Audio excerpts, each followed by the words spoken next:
This episode of the Tony Robbins podcast is brought to you by Tony Robbins Results Coaching. Are you ready to experience an extraordinary quality of life? Or maybe you're already doing well, but you know you can take your life to a whole new level. To do that, you have to set yourself up to win. You need a process, a way to consistently grow and produce the results that you need. That's what a Tony Robbins Results Coach can do for you. Whatever area in your life you want to change, your relationship, your health, your career, or your business, coaching is one of the most valuable tools you can have. It's an investment in yourself, and it can yield some of the highest returns. Tony Robbins Results Coaches are hand-selected and trained by the master of coaching, Tony Robbins himself, to have the skills that will empower you with supreme focus, powerful insight, and the accountability needed to achieve everything you've ever dreamed. To help you get started, Tony is offering podcast listeners a free results coaching strategy session with one of his top coaches. It's a $200 value, and you're getting it for free. Visit TonyRobbins.com/results. Schedule that free session today.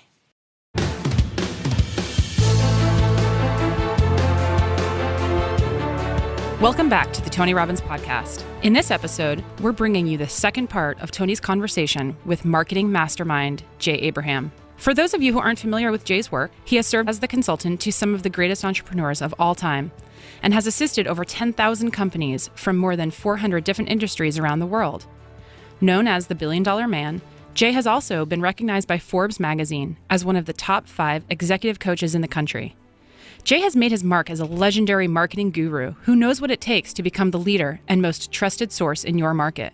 So let's get back to the conversation Tony had with Jay as they delve into making money, building a business, finding competitive edge strategies, and creating true innovation.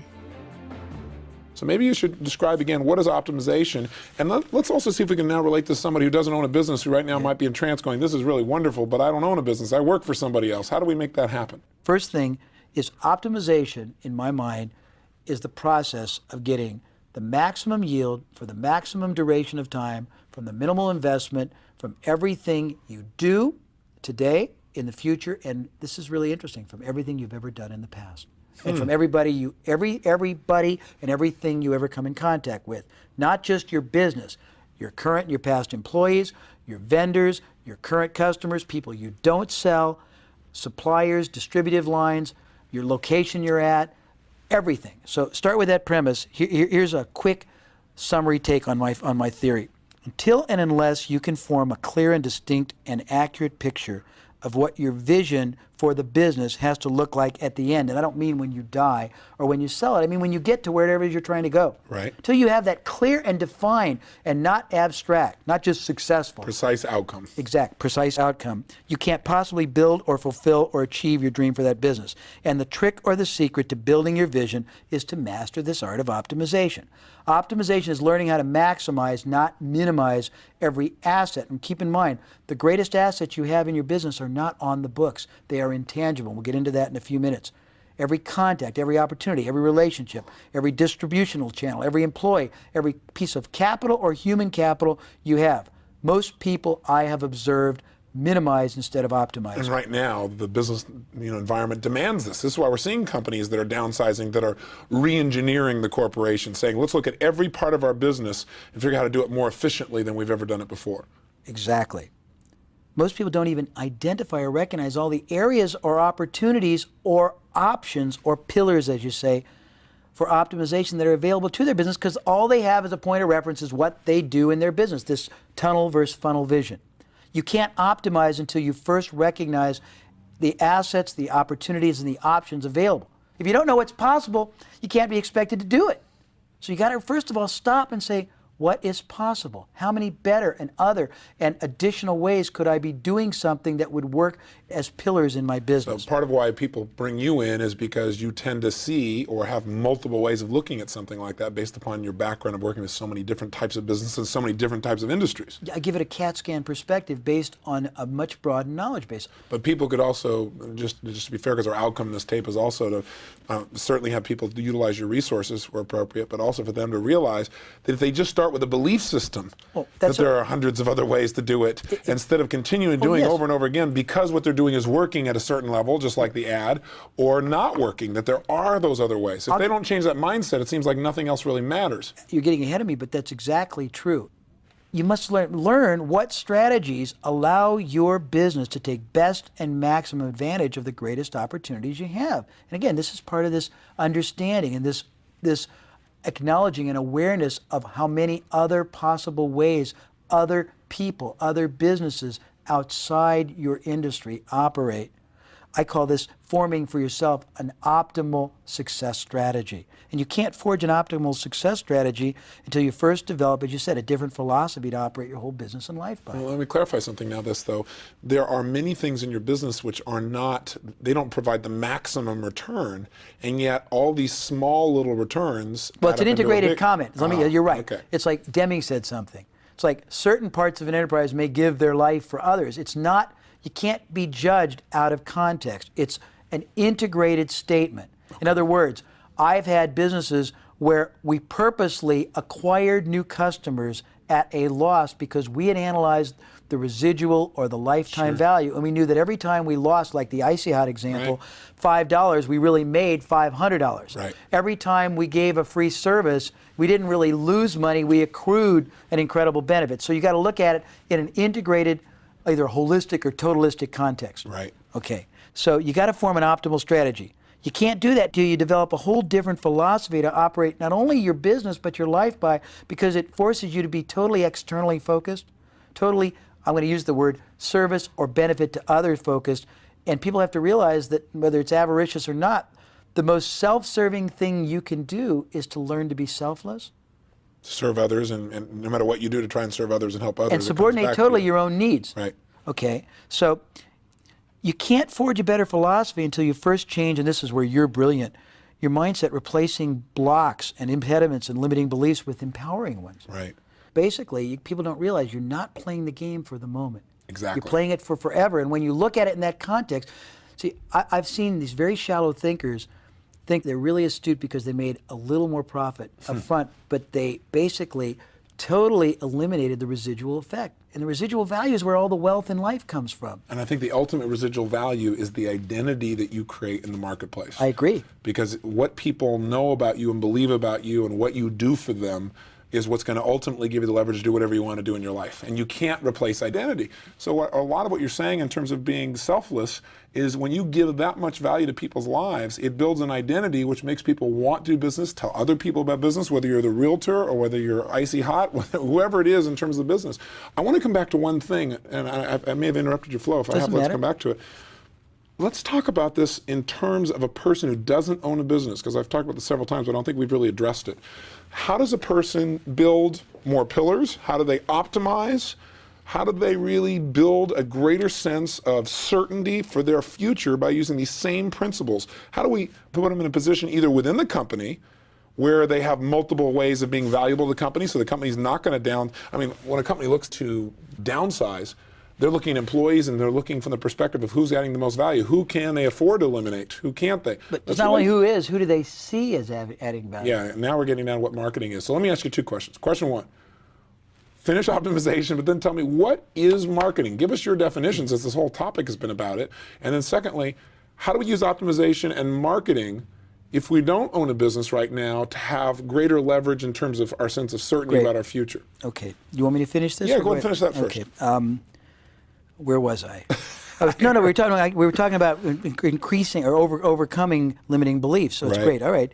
You can't adopt a superior mindset until you redefine the purpose and objective of your business from a customer or client benefit perspective. In other words, most people in business, they lost from the beginning. They're a self-fulfilling prophecy. They're mediocre in success and in fulfillment because their purpose is incorrect. It's erroneous. You got to basically set yourself up to understand what is the best and the highest and the most distinctive and the most valuable result or benefit or purpose my service or my company or my value added to that company or service can bring to you, the customer. Until and unless you understand and then redirect and refocus all your company's activities towards that outcome, you aren't going to get exponential. Well, most businesses, again, are tending to focus on how to make a profit versus how do they serve the customer in the greatest possible way and the most profitable way. But it's because they erroneously think that those are separate. They're not. They are absolutely the same function. Anyhow, You can't redefine your business's highest and best purpose until you decide to innovate, in my mind, because in its purest sense, innovation is the bringing or the adding of superior value to the end user. Doesn't matter. If you innovate in your factory, it's useless if it doesn't bring an advantage to the end user. Right. You may have a so it might bring a price advantage to the end user potentially. But that's fine. Okay. But if it doesn't, a lot of times people do things, but they don't pass the advantage on to the customer. So I guess they think that they're basically making more profit. But sooner or later, if you don't bring an innovation-based benefit on a continuous basis to your customer, you won't keep their patronage. Okay? That makes sense. Okay. You can't add value to someone, or someone can't see you adding value until and unless they understand and appreciate what you're doing, what you've done, what you will do differently, more beneficially for them, and that requires better marketing because, Tony, in its purest sense, marketing is two things. It's the continual educating of a customer or prospect for the life of that customer on the advantages and benefits and self-serving to them results your company or your service brings them that no one else does or can or will. And it's the intelligently formulated process of increasing their demand or desire for your product or service. And finally, it's the strategic process of bringing them to closure and to completed action. So what we're really talking about in marketing is, I like the definition you said, it's a lifelong process with the customer, because that presupposes we're going to have an ongoing relationship. But it's educating them as to what do they get by working with us versus anybody else, and then the process of using that education to increase their desire for our product. Is that it? Well, not only their desire, but their appreciation. It's giving them a basis to discriminate in your behalf. Interesting. Very interesting. So let's come back again to the individual now. How does an individual who doesn't own a business optimize or really build a Parthenon, if you will, for their financial life, for their business life, for their career? It's very simple the moment you believe it's simple. All you got to do is put yourself in the position of your employer. Your employer is as scared as you are. Your employer, if it's privately owned, it's a man or woman or a group of investors who have sunk enormous amounts of capital and human capital into it. They are very eager to see that investment continue to pay out. They are hopeful it'll pay out long enough they can retire. They probably are very eager to see it pay out long enough they might even be able to sell it. As soon as you help give them their outcome, they will love you, treasure you, and never want you to leave. How do you do that? By identifying greater, more effective ways they can make their enterprise throw off greater profit. They can get more customers from the action. Just doing the same thing I suggested any business owner do, but do it as a de facto business owner. Identify what they are. First of all, figure out how many other, better, more effective ways you can get customers. You can convert prospect to customers. You can increase the unit of sale. You can increase the frequency of sale. Other things you can do with customers or with prospects who are inactive. When you've identified what those are, go to your employer, and because you'll find once you understand these, they are so much more powerful by and large than anything your company is doing, that the moment or within a few weeks or months of implementing them, they bring such advantage to your business that you don't want to necessarily reveal them to your employer until you effect the right structure. You go to your employer and I assume that means economic structure for your added value. That's right. And I'm giving you both sides of the transaction in this interview. Great. You go to your employer and you make them a very simple proposition. You ask them if on your own time you are able to identify, to organize, to implement in the most conservative manner so it's no threat to the company. No risk. No risk to the company. Processes, mechanisms, activities, efforts that will increase massively the amount of profit, sales, etc. that company gets. And keywords are all of them will augment. They will never supplant the business activities, the customer activities. It will only bring increased value. You're adding more pillars, not taking away what they're already doing, which they're committed to and believe is the essence of their business. If I can do that for the company, can I, if it makes a lot of money, can I get back a dime or a quarter for every dollar I make you? And if that's too rich, can I get back a nickel or a dime? And if that's too rich, can I get back an extra $5,000 every time I make the company X for as long, this is the key, for as long as it keeps working? Huh? And would you mind putting it in a simple letter for me, sir? Or ma'am, as the case may be? So all about adding value. And again, if you're doing that continuously, and even if you, in some cases, some people might choose not to ask for compensation, but just add the value so that they become invaluable to the company. But that's only one, yes, that's why I'm going to get a little sexier with it, if I may. Well, you do it Please right. do, Jay. You are so sexy. What can I say? No, it's a pretty interesting concept. You beast, you. No, it's a pretty interesting concept because the basic premise is presuming and assuming you're going to bring things in. But that's only, think of it as a dual valve because you can export things too. Most companies, if you look at any business, we talk about processes, almost every business has at least one in multiple aspects of it where their processes are more effective, more powerful, more profitable, more efficient, more productive than anything else in their industry or in similar industries. Cases in point.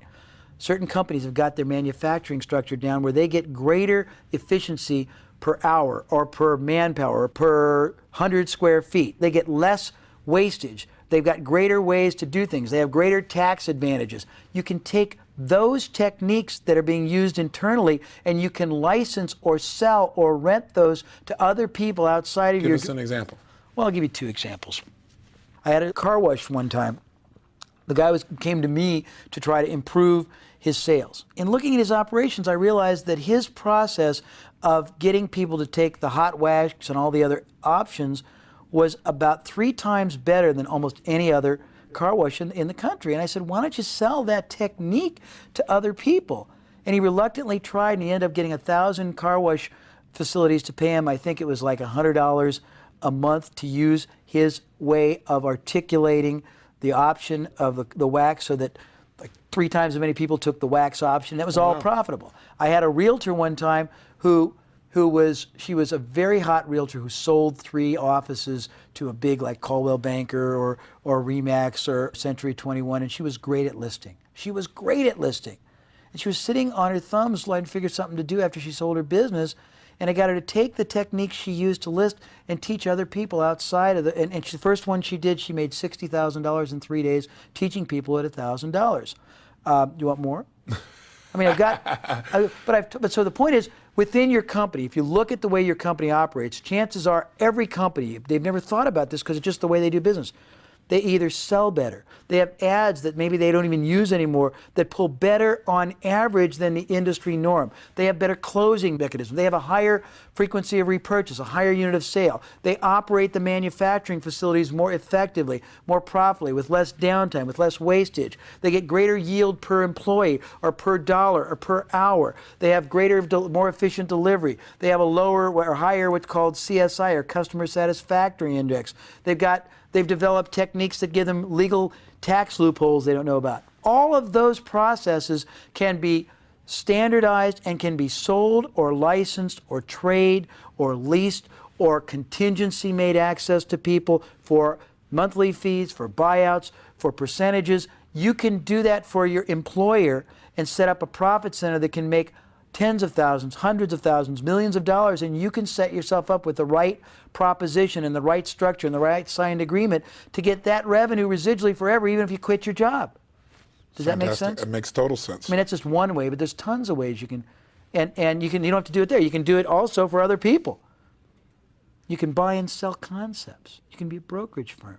I mean, so the idea is how many more ways can you make, and by the way, I'm talking predominantly in a money making. I'm just giving the one aspect of your company. There's a flip side. How many ways can you get your company more efficient? Because their idea of downsizing is very limited. Most entrepreneurs don't have the slightest understanding of all kinds of ways to reduce their costs, to improve their productivity. And I was just talking in the first segment of this interview about ways to increase sales.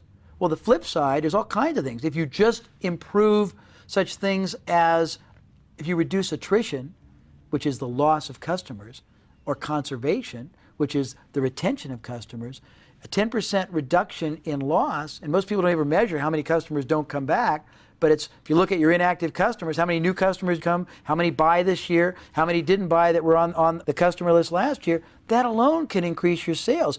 All you do is look at other ways you can bring your employer improvements, efficiencies, reductions that they wouldn't have done on their own, and you can ask for percentages of savings, of increased productivity. You can ask for bonuses. You can ask for that residually and not tie it to your job. And with a few simple phrases uttered on paper and signed, They can downsize you and terminate you, and you can still get a residual check for life. And what I've done with a lot of people when they did that was teach them to go to the employer and get a buyout. Interesting. Oh, that's a great So they get a idea. lump sum. Oh, that's wonderful. So in other words, Which they can maybe start a new business with. that's right.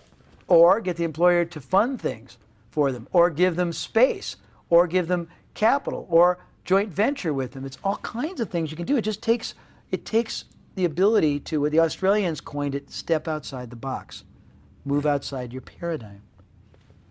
Maybe a good example of that I remember being shared with me was an example where I think you were talking to someone about the customers they weren't getting. They'd run some advertisement and people had not bought their product or service.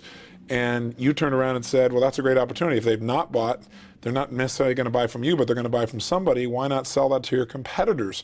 You're even figuring out how to maximize or optimize the people that don't buy from you. Let's talk about that and relate that to, if you would, thinking outside the box, so to speak. Well, let's talk about upside leverage and optimization for a minute.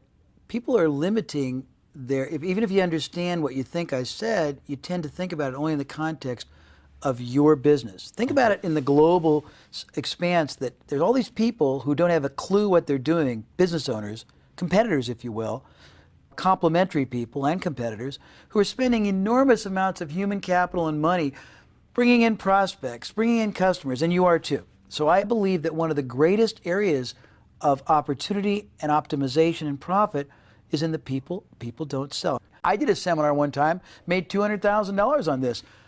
I was selling a training program to put people into a certain kind of business. I went through Entrepreneur Magazine and saw 2 or 3 other people who had a similar training program.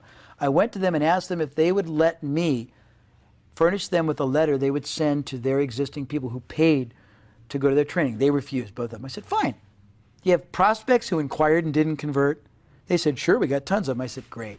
Will you sign a letter to them saying, in essence, this: we were gratified when you inquired. We were saddened you didn't take advantage of our training, but we realized there must have been one of a few reasons. Either the timing wasn't right, it was too expensive, or the opportunity didn't work for your skill set. If you're still wanting to go in business for yourself, there's only one other person we think might help you, and they recommended me. And I made $200,000 by getting them, because I said those people didn't respond because they weren't interested in going in business. You either didn't have the right compelling offer, you didn't make the right proposition, your concept was wrong, your approach was wrong, your people were wrong. But they raised their hand for a reason. I can give you more, but does that help you? Yes, it does. So that's part of thinking outside the 9 dots. What makes you think the way you do, Jay? I mean, what is it in your background? Tell us a little bit, how do you become the marketing guru, per se? Where do you get this thought process that you have? I mean, now I understand you've had so many exposures to so many different businesses, but where did it start? I'd really be curious. It started very accidentally. I said to you earlier, I had a background being an absolute business transit. I've done so many unrelated things in my life. For example, I was a cost accountant. I sold electric shavers. I leased trucks for Hertz. I sold radio advertising. I ran and sold dry cleaning, uniform rental, and I bet you don't know what dust control is, do you? No, I don't. So where in the Midwest, you rent mats and mops to wipe people's feet in businesses so they don't traipse it over there. It's a very lucrative business. We did uniform rental. I was in the suede cleaning. I was in the 8-track stereo tape duplication business. I was in the real estate business. I was in the affinity travel business. I was in the association business. I was in the patent medicine business. I was in the chemical business. I can go on and on. These were jobs? Some of them were jobs, some were part-time, some were joint venture. I said I had 2 kids when I was 20, and I have no college education, and I had to basically use my ingenuity and my agility. And sometimes one time I had 3 full-time jobs. No one knew it, they were all selling, and I made big profits at all of them. Because I always learned to deal with results, not time. Right, so what you did is rather than having salaries at those times, you got a percentage. Everything was variable. But what I realized, when I would leave a job, most people have a period of their life where they have an experience and they do something. Then a lot of people go to a totally unrelated field and they sort of turn off, they sort of compartmentalize and they relegate to the catacombs of the dusty past everything they've learned. I had this tendency to say, what did I learn about that situation that made sense? And I'll go back, for example. When I was in a cost accountant, I learned the lowest allowable cost of something. And I thought, that's interesting. When I sold shavers, I learned about co-op advertising. I learned about selling, that even though you had distributors, they never bought if you didn't sell through to a retailer. So dealing with distributors was almost a nuisance because they would not buy a lot unless you gave them orders, so you had to sell the end user. I learned that purchases weren't always made based on the viability. It was other things you gave them. For example, I'll tell you a funny story, how I sold $200,000 worth of shavers in Indianapolis at Christmas time. I was very curious. Most people need to be more curious, and curiosity and discovery is an external process. It doesn't occur if you stay limited myopically to what's going on in your industry. I studied everything, and I learned that billboard companies selling billboards, normally no one bought billboards from December the 15th to January the 15th. It was a dead time, and most everyone who bought up till then got free advertising through then, and the billboard companies hated it, but there's no buyers. Well, I also learned that in shaver advertising, you accrued co-op. You bought something, and the manufacturer would give you a matching funds based on certain purchases. They would pay 50 cents on, you paid 50 cents up to a certain dollar. But most people didn't use it because the manufacturers had what I'll call tombstone ads that didn't sell, and most people didn't use it, and it dissipated, and if you didn't spend it, it accrued back to the manufacturer. I was the district sales manager for the city. I realized there was a lot of accrued, unused co-op advertising. That was point one. Point two, I realized there were all these billboards that weren't paid for, that weren't being used, and all these unhappy billboard companies. I went to the billboard companies and ended up to make a deal. I bought $200,000 worth of billboards for $10,000 cash because they were chagrined at all these advertisers who took advantage of them. I took the $200,000 worth of billboards, went to the biggest drug chain in Indianapolis, offered him $200,000 worth of billboards if they'd buy $200,000 worth of shavers. Oh my gosh. They were excited, but they would earn the $200,000 of the shavers would have earned them $20,000 worth of co-op. So I ended up saving $10,000 on our co-op allocation in the process. But I learned various things as I went along. When I did ICI, I learned not only that you can get advertisers to accept performance instead of just a rate card, but I learned the value of the residual sale. I learned don't pay for advertising, pay for results. I learned to develop the back end. When I was in the lead generating business, I learned the four. You want to know the four critical factors of generating a lead that no one knows about? Oh, that sounds like a good idea. It is. It's very fascinating. Most people don't understand. Everyone generates leads. A yellow page ad, a phone call is a lead. Somebody you meet. Leads have four critical factors. What they cost is only one. The conversion rate is the second factor, the unit of sale is the third factor, and the residual value is the fourth. Until you know all four of those factors, you don't know anything. People say, well, yeah, our leads cost us $25, or a new customer cost us $50. And that doesn't matter. What matters is what do they bring in the first sale? How often do they come back? What's the profit on them? Right. Until you analyze all those, a lot of people who generate leads they don't even analyze them, but the few that analyze them, they standardize them all together. They say, well, a lead costs us $25, but you may have a lead coming from one source that costs you $100 that's 10 times more valuable than ones that cost you $5. Right. So I learned all these things. I learned so many things. I became like the opening of the $6 Million Man. Do you remember that where they show the matrix, or they show the grid where they got the computer things going sideways and down and crisscrossing? That's what your brain looks like. Well, it is. When I look at something, it's gotten to be automatic pilot. In the beginning, I disciplined myself to say, how many better ways? How many other ways? What have I learned from other people that could be applied? That's what I did. I did that consciously. Now, automatically, I look at it and there's a... Because you have so many circuits you've already wired up for and yourself. Every time I work with another group, because you add to the references and distinctions. Well, because I change. I do something no one else does. I don't conduct my programs. I make the participants conduct the programs, and as such, I learn as I'm teaching. And all that's stored away. And every time I learn a new way, I learn how somebody else uses my techniques. I learn techniques I have, and I just file them away. And then I standardize them and categorize them now under the distinctions of these 3 ways to grow a business, or the other categories, and it just sort of becomes natural. But it's not as complex. It can be taught very easily, as attested to the hundreds or thousands of people that have been able to successfully use it. Well, part of it, I know you're a Power Talk listener as well, and one of the most popular ones we've had is the power of questions. And really, thinking is nothing but the process of asking and answering questions. And you've asked questions that have helped you to take all these experiences, these references, and turn them into active, usable technology, distinctions, things that can improve the quality of life. So I know you've often said that in business, people rarely, I don't think you say rarely, I think you say people just don't ask the right questions. What are the right questions we need to ask ourselves consistently in our business? Well, okay, about your business. Where is your business coming from? Most people have never analyzed the origin of their business. And it's a two-pronged question. Where new people are coming from and where repeat business is coming from, because this is trite, but the 80-20 rule is probably true. probably 20% of your customers are bringing you 80% of your business, but you're not treating them special in two ways: acknowledgement or offering them more. If you know that one kind of a customer has a tendency to buy more often and higher tickets, you can program them to even more purchases. You can offer them products and services that not normally would be offered because they're too expensive to stock or produce. You might find, it's like in realtors, it's funny, I analyze them and they knock on doors and they run ads and they do referrals and they do this, but when I ask them to go back and analyze regressively where the origin is, they'll find that 80% of their new business came from one or two categories, and yet they're not discriminating. They're spending the same or less time on those categories than they do on the rest. So the one thing is you can't optimize till you put the greatest effort and the idea is getting the best use of your time and your opportunity. Where do you get the best leverage on yourself and your business? I think you ask lots of questions and you keep going deeper and you ask as specifically as you can. So give me an example when you say going deeper. What's your organizing principle for going deeper? Well, I'll give you an example. I interviewed a number of realtors one time, and they were very successful. They're top 2% in the industry. And I said, well, what's your primary mode of selling? And they all said, referral selling. And I said, well, that doesn't mean anything. And I said, well, tell me what that means. And I started going deeper. How do you get a referral?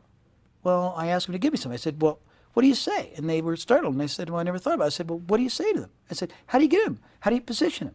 What do they say back? What happens then? What do you do after that? After you ask them that, if they don't do it, do you follow up? If they do it, what do you do? If they do it, do you go back for more? I just kept going deeper and deeper and deeper. And the trick is to not be very specific and challenge yourself to specificity. Go deeper and deeper and deeper. Coming back to if you gave me 3 questions that every business person needs to ask consistently, you start out with the first one, which is where is the origin of my business? Where's it really coming from? Yep. What are the other 2? Well, there's a couple questions. All right.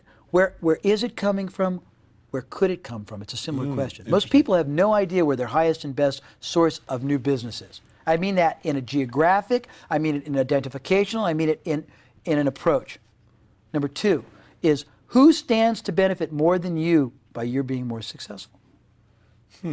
Most people don't ask that. And that opens up to lots of possibilities. First of all, customers, if you understand results. Second of all, suppliers, because sometimes you may be, relatively speaking, a greater beneficiary to a supplier than, you may be 80% of their business. They be may be more motivated to fund, to help, to support you in growing your business, to run ads, to co-op, to advance money, to hire or cooperate on sales people to bring in if you don't have the money or the interest in doing that. That's a great question. Number 3, who's in a position who already has my customers and has already sunk an enormous amount of effort, time, money, and action to get their goodwill and would be in the perfect position to recommend, endorse, or make them available to me with a positive predisposition? I can give you lots more questions, but those are 3 good ones. Well, give me 2 more. You're in a major role here. Okay. What other ways can I benefit from the goodwill I have with my customers in an ethical and beneficial manner to them? And 1 more. Okay. What ways can I better reduce the risk of the transaction, thereby getting more people lowered in their resistance barrier to take advantage of my product or service the first time? That leads me to a very important concept. Let's talk about risk reversal. How important is that? What is it? And how can virtually any business use it to see an improvement in their ability to bring customers to the table initially and then continue to play in the future? Okay. Well, first of all, how important is it? Well, do you want to stay in business, and do you want to be competitively superior, and do you want to be obscenely wealthy and successful? So first of all, that's set up. Okay. Understand this. In any business, well, any life encounter, but any business encounter, one side of the transaction is always being asked to assume all or more of the risk than the other. It may be done explicitly, it may be done implicitly, it may not even be consciously being done. But in every transaction that ever occurs in business and probably in life, one side is always being asked to take more of a risk than the other. To the extent you can recognize and acknowledge that fact, and you can eliminate and reduce or even make better than risk-free the transaction on the part of the prospective customer you're trying to induce to sample or avail themselves of your wares, you own the business. Let me give you an example because it's from the 19th century and it's a wonderful little story. A man wanted to buy a horse for his daughter.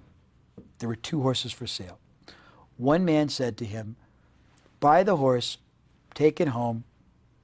If you don't like it, bring it back, and I'll give you back the money. The other man, who understood risk reversal, said, my horse is kind, gentle, good, but I would say that it's my horse. Why don't we do this? Let me bring the horse to you. Let your daughter ride the horse for 30 days. I will even bring you the oats for the horse. I will come and send my son to clean up the debris the horse drops for the 30 days. At the end of that time, you decide whether the horse is suitable for your daughter. If it is, I will come then and ask to be paid. If it is not, I will come then and take it away from you at my cost. Now, which would you buy? No question. Well, I mean, that's a little bit graphically maybe strained, but that's the essence. Whenever you can down, here's the irony. Every business really guarantees the transaction by and large, because if there's a problem, they either make good on it, or they give the money back, or they give a replacement, but they sweep it under the carpet. I teach people to bring it to the top. Make it a condition, make it a powerful, very specific aspect of the selling transaction, and not in the way of saying satisfaction guaranteed. That's like saying service, quality, dependability. I believe you denominate very specifically, you would call future pacing the outcome one should expect. You give somebody a matrix or a discriminator to impose on what their benefit, what their result should be. You tell them, look, Mr. Robbins, if this service doesn't make you 20% more effective, it doesn't reduce your this by 15%, if you don't sleep the happiest night you've ever slept, if you aren't more robust and healthy, if you aren't this, if you aren't that at the end of 30 days, and this is a trick, but it's an ethical trick, you have every right, if you like, to ask for your money back. Interesting. And it's a very powerful way. I believe in giving a better than risk-free proposition in most of my transactions.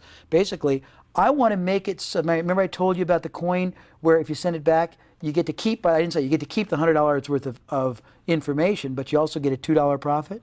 Right. I want someone to be benefited so that at very worst, they come out advantaged for having at least taken a risk. They come out protected, advantaged, ahead of the game. And what is your belief that guides that process? What's your belief about people and what they really need in that situation? Well, I believe two things.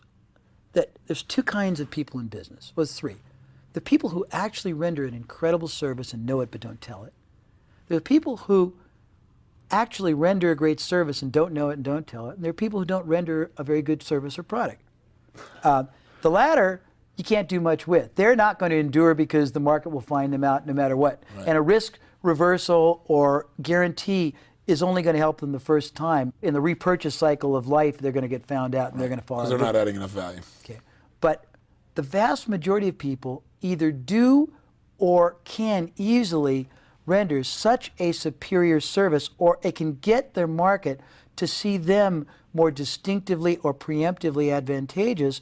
But the only way to do that and make it easy is to I think you acknowledge the fact that, hey, even though I know that what I do for you, let's use Jay Abraham service, even though I know what I do for you is going to produce a great outcome, it's going to make you more profits, it's going to reduce your expenditures, you're going to spend less, you're going to make more, you're going to have more fun, you're going to build more net worth. You don't know that. Even though I tell you 3,500 people who have experienced it, you for yourself don't know it. So I see it as my job, as my charge, as my responsibility, Mr. Robbins, to allow you to avail yourself of it, to preview it, to experience it totally at my risk. Why? Because if it works the way I say, you're not going to want to not continue, so I'll be benefited. If it doesn't, I don't deserve to keep your money anyhow, and that's the basis that I operate on. Now, it's interesting principle, because I had a meeting recently with a gentleman named Joe Carey from Good Times Video. They're the #1 video producer in this country now in terms of actual gross number of units, not gross volume. I think Disney's a little bit higher than they are. They sat down with Walmart and said, we want to put you in the video business.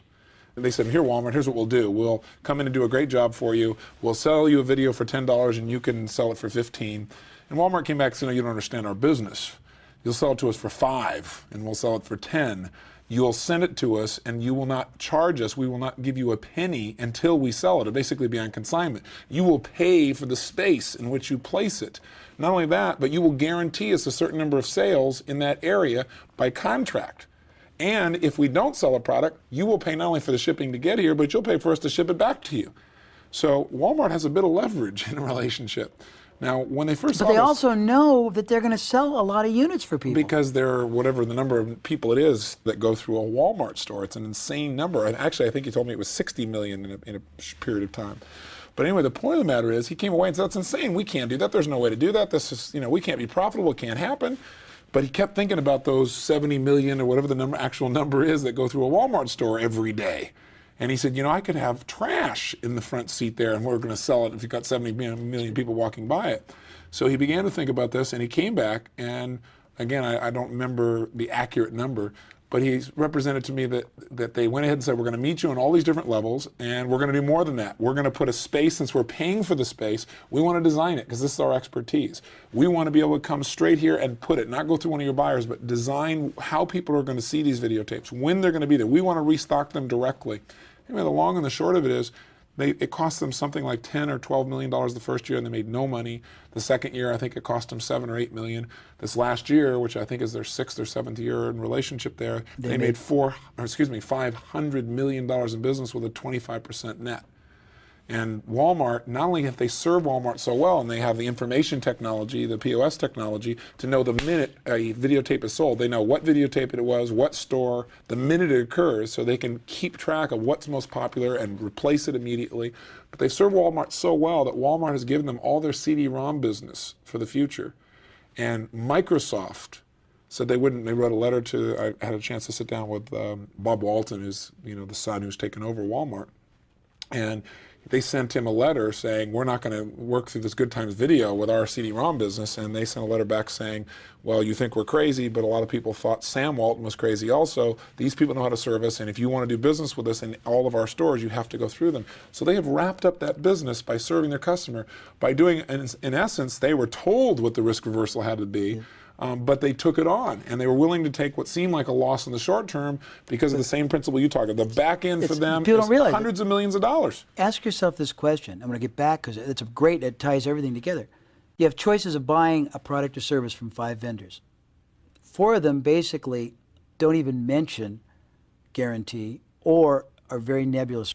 One of them not only mentions it, but insists that be a condition of doing business, insists you put them through the paces, insists that the only way they sell it to you, helps you determine what your expectation minimally should be for you to be satisfied and get value.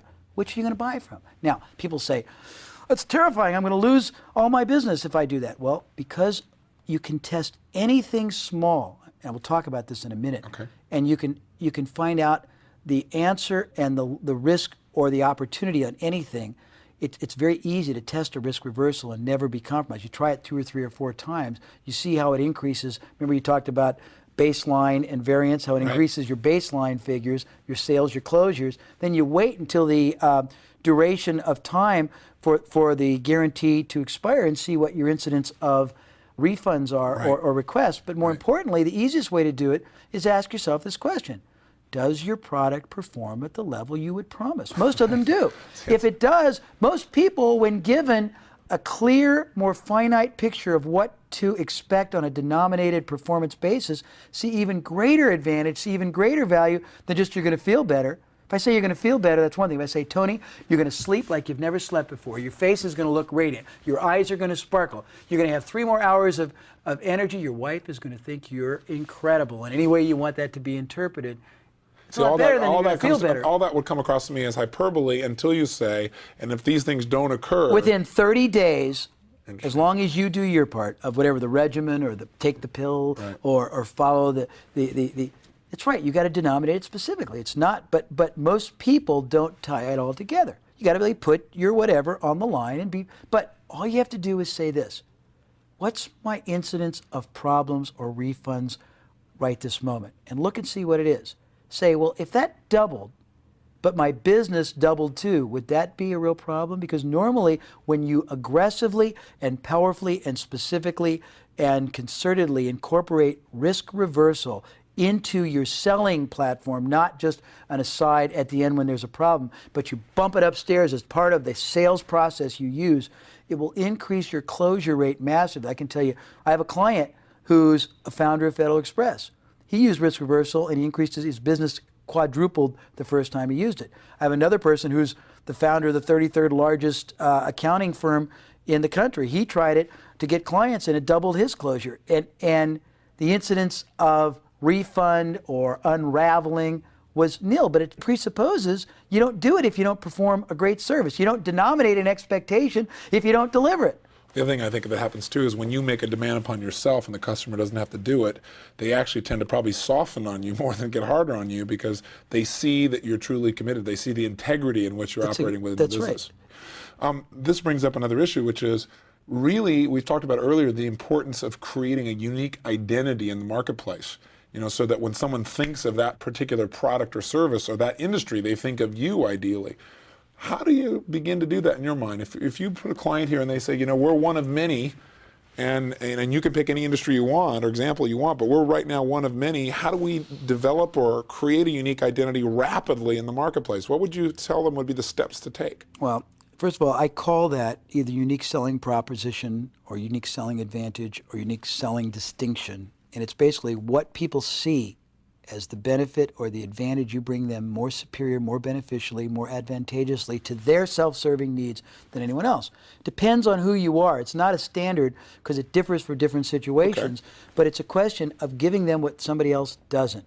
And it can be a lot of things. Let's say you sell something hard versus something soft. Something hard is tangible, something soft is services. Okay. If you sell something hard, you might throw something soft in with it, free or very inexpensively to do it. You might double or triple the protection. You might do things that other people don't do.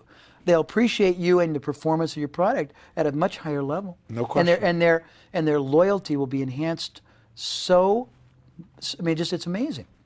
Tell me, as we wrap up here, let's get back to innovation for a second. You said you had a matrix for how to innovate, which is one of the primary ways to add value, create a unique identity. What is that matrix that you've come up with?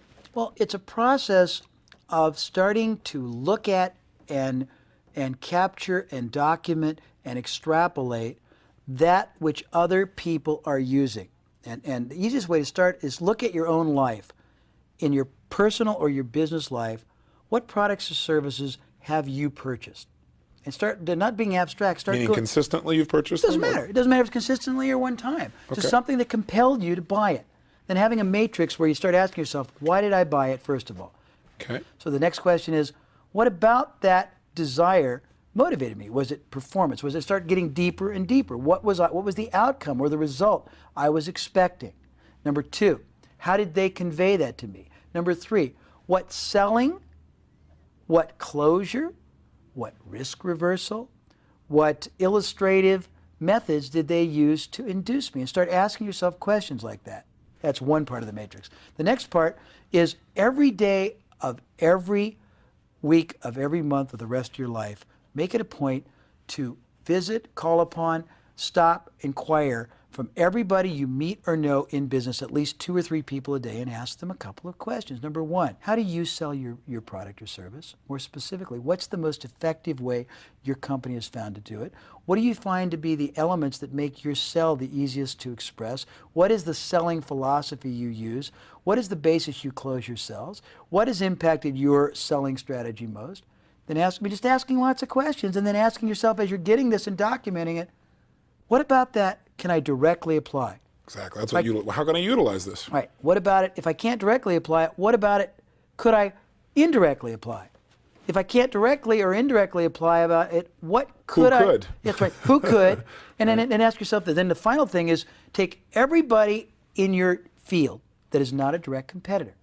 That means if you're a regional company, then make a list of everybody nationally who's not competing with you and call one of them every day and say, my name is Jay Abraham. We are not competitors. I will never be selling in Los Angeles. I'm in Chicago. If you're planning on selling in Chicago, please don't take my call. If you're not, I thought it'd be wise if we started a relationship where I shared with you what I've learned and what I do and compare it to you and ask you, what's the most successful selling technique you've done? What's the most effective relationship you've done? How do you guys do this? What is the most productive? And why should you recreate the wheel? Borrow from other people who've already done it. Next is then go to people who are in generically similar service businesses who do things not dissimilar. Then go outside and look at how other people and just pick people's minds. Asking questions, curiosity, and investing. Well, no, but discovery, in my mind, discovery is the fuel of competitive advantage. And you can't discover internally. You got to go outside because everyone in your business does things pretty much the same way. You don't want to know what your industry is doing, plus or minus 10%. You're already doing it. That's not where you talk about strategy. You had a comment, a parenthetical comment to me, which was accurate about if I don't change my strategy, I'm not going to get a different result. Well, it applies to these people too. No one in your industry is going to give you what you want. Everybody outside your industry is going to give you what you want because they've already stumbled accidentally upon all kinds of ways you can improve your business, all kinds of ways you can be more successful. They just don't know you want to know it. Ask them. They have nothing to lose by telling you, and they'll be so appreciative. Sometimes, if it's really important, I'll call somebody and offer them $100 for their time. None of them take it, but they're so flattered that somebody values them, they'll talk to you for 2 or 3 hours if you pick their mind. It's real easy. People make it so much harder than it has to be. That's a core belief system that you have that seems to guide everything. Discovery is the fuel of competitive advantage. I like that. That's wonderful. Tell me, if a person is looking for a business right now, let's say, for example, they work for someone else and they really want to start their own business or they want to get in business, then how would you guide them to evaluate the type of business they would want to be in and the type of business they would not want to be in? Well, and I think earlier you said to me that you have some tools for how would you guarantee most businesses fail. Yep. How would you guarantee that a business would succeed?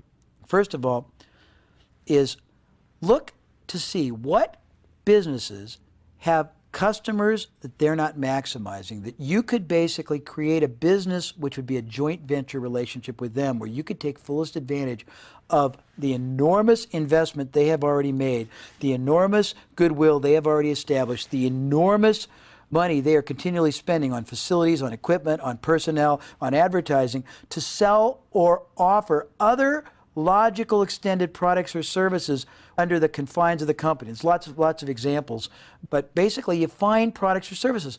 Most businesses I look at sell one product or service. All they think of themselves in the context of, I sell this product, when in fact, the very acquisition of that product means that a customer has to have pre-done one thing and then post do something else to make usually that product work. It integrates with other products or services. Okay. All you got to do is say, what are the other products or services before and after they buy yours that they need or want? Find a way to make an association with somebody else who represents that. Come together with a company who sells one, do a joint venture with them, and you can make more money. Find somebody who's got a customer base and a great relationship, but they're only selling one facet of the process. Find other people who represent other needed aspects of the process. Make deals with them where you become their representative because you can deliver a market they don't have. Make a Based on associations you have or that's a way to do it. relationships. Number two, if you're hell-bent on buying a franchise, don't buy the franchise until you do the following. First of all, talk to at least a dozen people who are unhappy. Talk to at least a dozen people who didn't buy the franchise. If the franchise people won't give you the names, then they probably don't have what they say, because if they got what they say, they should want you to have a balanced look. Then before you buy it, get the yellow pages from 50 markets and look under the generic category and see if other people have a generic equivalent. Call them up and ask them if you could visit them for free or for a fee. After you visit and look at them, see if they've got something which is as good and ask them if you could pay them a little bit of money to consult with you. There's lots of ways to get there without, so you hedge yourself. You can model something more successfully. Finally, if you're going to get into a franchise, most franchisees drop the ball on the most critical area. They don't give you marketing. They don't give you selling. They give you a system of operation, but you're on your own. Before you sign the dotted line, call at least 50 other franchisees and ask them to share with you the method they have of generating business. If they don't have a great method or combination method you can synthesize together, don't do it, because at most you're going to buy yourself a job and make less money and you won't have anything you can sell. You've also said that you don't want people to buy a business that doesn't have a clear back end. That's right. If you don't, you're exactly right. He's telling me my own business, and I thank you for it, because I'm getting punchy too. But the truth of, if it's a one-shot sale, you're not buying anything. It's your promotion, not a business. You want something where when you invest in a transaction, you have enormous amounts of future transactions you can predictably depend on. And you should think not just in terms of selling your product, but selling all kinds of other products or services. Most people think of themselves as being a widget maker or a service company. I think of you as being an ethical opportunist. And by that I mean your goal is to find as many ways to optimize the selling opportunities you have to that customer. Does that make sense? Makes total sense. It's very powerful. Let me bring you back just one step here for people starting a business. What are the questions, because everybody can answer a question, that you would be asking entering a business to be able to create such a business as you've described? In other words, if I want to find a business, I want to find that need you're describing that I can fulfill. Okay, ask yourself this in question. a joint venture type of Okay, ask situation. yourself this question. If you're looking for a system, a company that basically has a selling system that works but isn't begun to be optimized. Right. You're looking for a company that has enormous goodwill with customers that on their own, accidentally and automatically are repurchasing over and over again but aren't being programmed. You're looking for a company that has at least one and hopefully multiple sources of revenue and that could easily adapt to multiple pillars that we're talking about. Okay, first thing I would do is, with permission, I would analyze the marginal net worth characteristics of the business. I would learn what's a customer worth, what predictably will they be worth, and then I'd ask myself this question. And you got to learn, and I didn't really give you a great education in this, but predictably, how many more ways can I extend the life of the customer? Because that's the surest way you've got to hedge. If you can't extend the life of the customer up and out, by that I mean for more money and more transactions ethically and more times, then it's very dangerous. If you can do that, then you almost are certain that it's a good investment. How do you answer that question in a way that's measurable or quantifiable? Is there a way? Do you have a system? Yeah, there is. First of all, you got to shop the business yourself. You got to ask permission in confidence, I guess, if they're the slightest bit apprehensive, with the warrant that you'll give them a release or a confidentiality statement, to call and talk to some of the customers as if you were a representative of the company. You got to find out for yourself firsthand, not through conjecture, what the goodwill is, what the loyalty is, what they see as the benefit, how much more leverage you've got in them by asking trial balloon questions so you can see how many more products or services or programming you can do with that customer, or whether their product or service are programmed out, or whether they're loyal or disloyal. And it's a process you've got to go through. It's a laborious. Most people are too eager to spend their money and commit their fate and their destiny to a business they don't know enough about, and as a result, that's why 2/3 of them are going to fail. That's right. Interesting. So to answer the question directly then, the way that you make a 90% success ratio is you fully analyze and understand how to move the customer. Non-emotionally. Non-emotionally. I got it. Boy, that was pretty forceful. Well, because I was thinking, most people make all their decisions from their heart. They have this vision of basically being a business owner. They have this decision of being happy. They have this decision of making money. And what they end up doing is creating a crumbling edifice that they can't even sell, and they have to run it, and it ends up it consumes them. It's horrible. When they end up actually working harder than they ever did at a job for less money very often, or going their into life debt in the savings process. are compromised. Right. See, exactly. I have a philosophy on all businesses, which I want to make sure I can share with you because it's really important. Give it to us now. Whether Jay Abraham ever comes in your life or not, you're the one who's consciously made the decision to invest your whole life, perhaps the fate of your family, the fate of all kinds of other families who are dependent directly or indirectly on you. You're the one who's got your house maybe mortgaged. You're the one who's got to get up every Monday morning and be in there to open the door. You're the one that has to make payroll, clear the bank. You're the one that's got your name on the line for the real estate. You owe it to yourself to do a couple of things. One, get the greatest yield out of everything you do. Two, get the greatest joy out of every hour you spend. Three, give the greatest value you can not only render, but that can be perceived, so you've got the greatest vehicle you're building, so it can give you the greatest benefit you and it deserves. That's all. You make owning a business sound, by contrast, not like something I would want to run out and do, even though I'm currently involved in it. What is the victory? What is the joy? What is the reward that owning your own business gives you? And why, and this seems like an inane question after all this discussion, but I'd like to hear you articulate it, why master marketing? Well, first of all, whatever business you're in, you got to realize two things. You're not selling a business, you're selling a result, you're selling a benefit. Whether you like it or not, you're a sales and marketing company first and foremost. You are currently selling and marketing, whether you do it passively, whether you do it reactively, whether you don't do it. That's what your marketing form, that your current preferred way of marketing may be no marketing, but you are a marketing company. So you got to realize the greatest leverage you've got left in business is the following. I mean, no one's got any great competitive advantage. You can't buy that much cheaper. You can maybe put a second shift on. You can buy a piece of equipment, but by and large, there's no tax advantages. There's no great operational or managerial advantages you've got that give you high leverage. Marketing is the only way you've got available that can give you exponential leverage. Basically, most big corporations, big public corporations, they're tickled if they get a 20 or 25% ROI every year. Marketing can give you hundreds easily, thousands realistically, tens of thousands frequently of leverage on everything you do. Marketing is the vehicle that gives you distinction. Today in business, the system and business is trying to force everyone to accept being relegated to becoming a commodity. I submit to you, you don't have to succumb. You have the right to become a distinctive, preemptive, proprietary. You can only do that by being a supreme and a master marketer and an agile-minded innovator. Wonderful. Well, tell me something. Why do you do what you do? I tend to end these interviews by asking people how they want to be remembered. I think you're going to be around a while, so I don't know if I can ask you that question. You got some spunk in you. But I'd like to know, why do you do what you do, and how do you want people to think about you or feel about you long term and what you've contributed? The greatest acknowledgement I get is to watch people start smiling, to watch people become happy, to watch people change the way they look at their business, to watch people see their business as a vehicle they can make friends and impact others.